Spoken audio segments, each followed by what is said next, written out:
Assalamualaikum warahmatullahi wabarakatuh.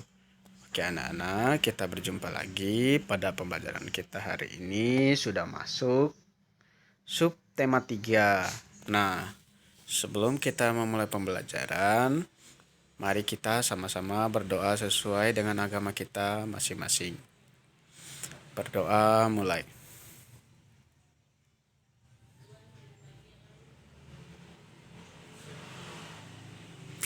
Berdoa selesai. Nah, langsung saja pada pembelajaran kita hari ini yaitu energi alternatif. Kebutuhan manusia akan energi makin lama makin tinggi. Hal ini terjadi karena penduduk dunia makin banyak dan berkembang teknologi makin pesat. Perkembangan teknologi membutuhkan banyak energi. Selama ini, bahan bakar minyak atau BBM merupakan energi yang jumlah penggunaannya paling besar karena terlalu banyak digunakan. Persediaan BBM semakin sedikit. Nah, untuk mengatasi hal tersebut, dibutuhkan berbagai energi alternatif.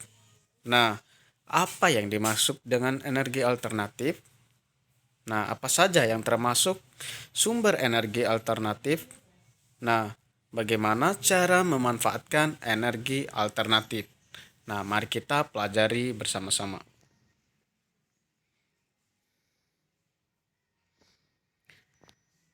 Pada pembelajaran pertama, kalian bacalah teks yang membahas tentang energi alternatif pada buku siswa halaman 103 sampai 105. Nah, setelah selesai membaca, kalian jawablah pertanyaan berikut ini. Nah, yang pertama, apa yang dimaksud dengan energi alternatif? Yang kedua, mengapa manusia berusaha untuk memanfaatkan sumber energi alternatif? Yang ketiga, apa sajakah yang termasuk energi alternatif? Yang keempat, sebutkan 3 contoh penggunaan energi alternatif. Dan yang kelima, apakah yang akan terjadi jika tidak ada energi alternatif? Nah, sekarang mari kita berkreasi. Perhatikan jenis layang-layang berikut ini. Nah, layang-layang digambar dan diberi hiasan agar terlihat menarik. Garis yang digunakan untuk menghiasi layang-layang. Bidang juga digunakan untuk menghias layang-layang. Layang-layang juga memiliki warna yang berbeda. Garis, bidang, dan warna menjadi motif dalam gambar layang-layang. Nah, sekarang kalian cobalah menghias gambar layang-layang di samping. Gunakan garis, bidang, dan warna sesuai dengan keinginan kalian masing-masing. Kalian gambar layang-layang dan dikasih warna sesuai dengan keinginan kalian masing-masing.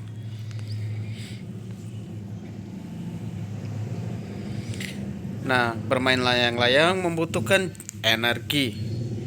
Makin lama bermain, makin banyak energi yang dibutuhkan.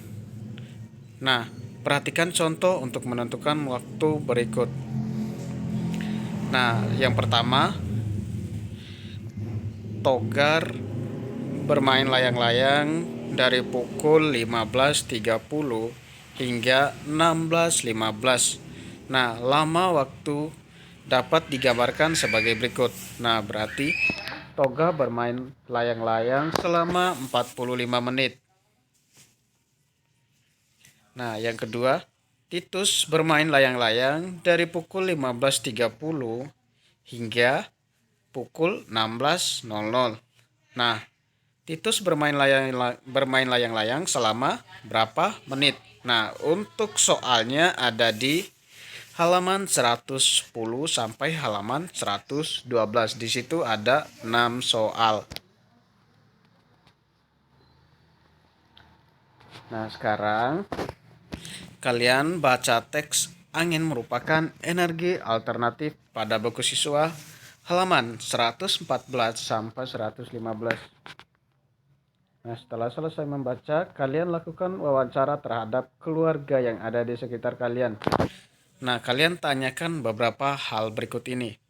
Yang pertama, apakah mereka sudah mengetahui pembangkit listrik tenaga bayu atau disingkat PLTB? Nah, yang kedua, dari manakah mereka mengetahui tentang informasi tersebut? Yang ketiga, apa sajakah keuntungan dari penggunaan angin sebagai energi alternatif? Yang keempat, apa sajakah kesulitan dari penggunaan angin sebagai energi alternatif? Nah, tuliskan laporan hasil wawancara kalian pada buku tugas kalian masing-masing.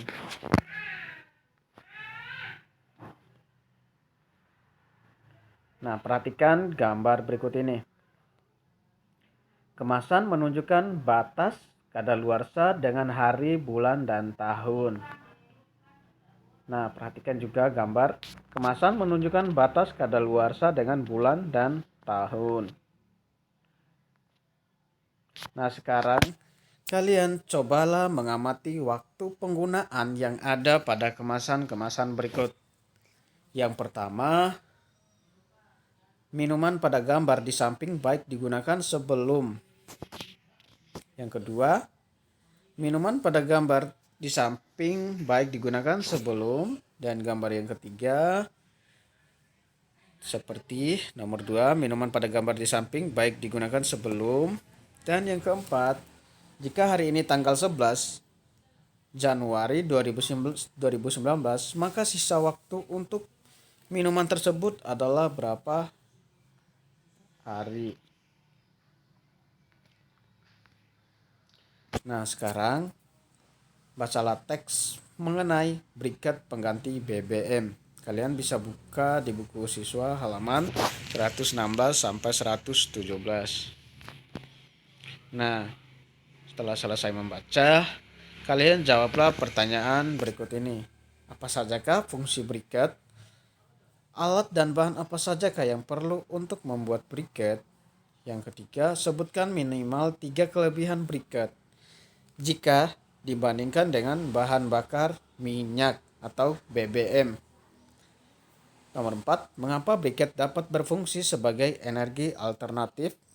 Kelima, penggunaan briket dapat mengurangi pencemaran.